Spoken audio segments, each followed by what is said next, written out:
for our first case study of life. We're going to hear from Vicky Bright and a certain Captain character about Captain Competent Project. Vicky from Nimbin, CDAT. Welcome.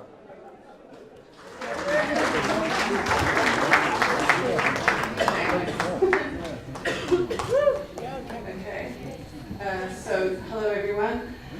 Firstly, I'd like to acknowledge the traditional owners and custodians of the land in which we are holding this conference, the Awabakal people, and also acknowledge the Widjabul people of the Bundjalung Nation, where Nimbin CDAT does most of its work and acknowledge elders past and present.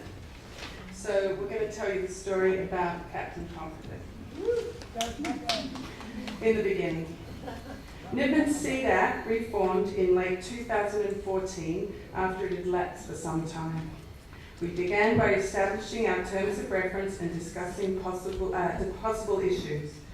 We decided to gather some evidence and surveyed 153 drug and alcohol users in our community to find out what issues existed and whether people had any idea about how to tackle them. More than we knew. The survey responses indicated that many issues of concern, including some we had not been aware of. We prioritised the long list of issues and began to look at ways to address them. It was clear that information and education were key, but how to cut through to both existing users to reduce harms and to non-users to prevent harm and uptake were things we were considering. Short, sharp and shiny. Inspired by the old Streetwise comics, which were a very effective communication tool, we decided to develop a cartoon poster series featuring a harm reduction superhero. His working name was Captain Stay Alive, and we commissioned the graphic artist to design our superhero along with our risk takers, foolhardy Freddy and reckless Rita. And so began the tunes. We settled on the name Captain Competent and began creating a series of posters addressing a range of issues which were either identified in the original survey or which arose over time in our community. These posters were published in our local newspaper each month, the Nimbin Good Times, and circulated around town and across the region.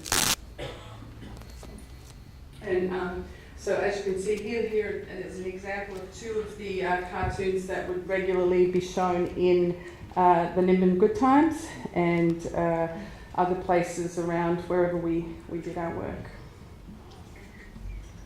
There's a couple more.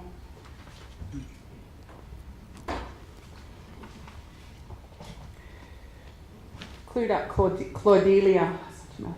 We decided there was a need for a female brown-skinned superhero to collaborate with Captain Competent to enhance the inclusivity and relatability of the campaign. And so Clued Up Claudelia was created. She's appeared in numerous posters and we aim to bring her to life also. We are seeking funds to do this. So that's the vision for Clued Up Claudelia and Captain Competent. Young people's input. In July 2017, we invited a group of 10 young people from our local school to help us design some new Captain Competent posters. We asked the young people, what issues or harms have you observed in your life and in our community arising from the use of drugs or alcohol, and what sort of things could be done to reduce those harms? Oh. Okay, sorry, there's a bit more to that. We provided the group with blank cartoons and asked them to give voice to them based on discussion prior about AOD-related harms and reduction strategies. 4 new toon posters were created as a result of this workshop and were subsequently approved by the group of young people for publication. So those are the 4. So I'll go back. So 1, 2, 3, 4. The captain comes to life. Oh, okay. The slides were changed. The captain comes to life. Meanwhile, in July 2017, Captain Competent came to life. His first gig was the regional PASH, Positive Adolescence Sexual Health Conference held in Lismore in July 2017. Together with his official superhero wranglers, I'm wearing one of the t-shirts, there's superhero wrangler on the back. The captain mingles with people, inviting them to take selfies whilst holding one of our harm reduction placards of choice to share on social media with their peers using the hashtag CaptainCompetent. So that's a picture from the PASH conference. So what we've done today. So far, the captain has also attended the Nimbin Central School's Health and Wellbeing Day, International OD Awareness Day in Nimbin, and Schoolies Week in Byron on 2 days during 2017. Thanks to our friends from Buddy in Byron, over there, Kyogle CDAT and Red Cross. They collaborated with us for Schoolies Week in Byron Bay, where we operated from the Buddy Schoolies Hub. We incorporated first aid messaging into the Schoolies Week campaign. That's another one of the that's the Schoolies Week cartoon. And here's beautiful Byron Bay, and pictures from the conference from Schoolies conference.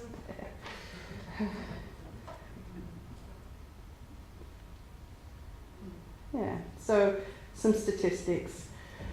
The number of AOD users surveyed were 153. We interviewed we spoke to 25 people, young people directly involved, and we consulted with them.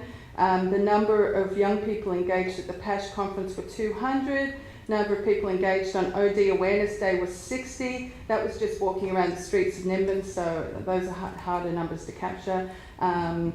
One of the things we did in Nimbin, sorry it's not in the slides, was we actually put up gloves and masks and what to do about overdoses on that day all around our small village. Number of people engaged during Schoolies Week were 300. Number of social media posts by non-CDAT members are estimated as 75. An average number of likes on CaptainCompetent's social media page is 22. Other activities. Nimbin CDAT aims to respond to issues as they may arise. For example, a beloved community member was killed almost in the middle of our village in November 2016 in a car accident involving an intoxicated driver. We knew that a community member had attempted to take the keys away from the driver shortly before and failed. We published an article over the following holiday season called Stopping Friends from Drink Driving, Tips for Taking the Car Keys Away. In December 2016, we sponsored an award category in the Nimbin Youth Film Festival, Drink Safe Award. May 2017, we updated, reproduced and distributed drink spiking info pamphlets during the 2017 Mardi Gras after we'd heard several reports of drink spiking in our community. And in June 2017, we produced and published the tune on the topic of safe disposal of injecting equipment in response to community concerns voiced in a discussion on the Nimbin hookups with social media on Facebook after a number of people found injecting gear in public places in their yards. August 2017 was International OD Awareness Day, and this is when we distributed emergency CPR charts and kits containing disposable resus face masks, gloves around the main streets of Nimbin, around the main street of Nimbin following a number of fatal overdoses in the previous month. July to September 2017, we distributed information about the use of naloxone and posted info posters in key areas around the community. September 2017, we published articles warning people about the risks of mixing CNS depressants in response to tramadol becoming available on our streets. And in November 2017, submission to the New South Wales Liquor and Gaming regarding a proposed new liquor licence for a backpacker motel in Nimbin, which we oppose. Nimbin's a village of 400 people, I might add. There's another one at Schoolies with some of our members, in fact, all of us. And so here's how you can find out more about us. All the materials we've produced to date, including the tunes and the posters, are available on the Nimbin Neighbourhood and Information Centre website, and there's the address. Thank you. Thank you.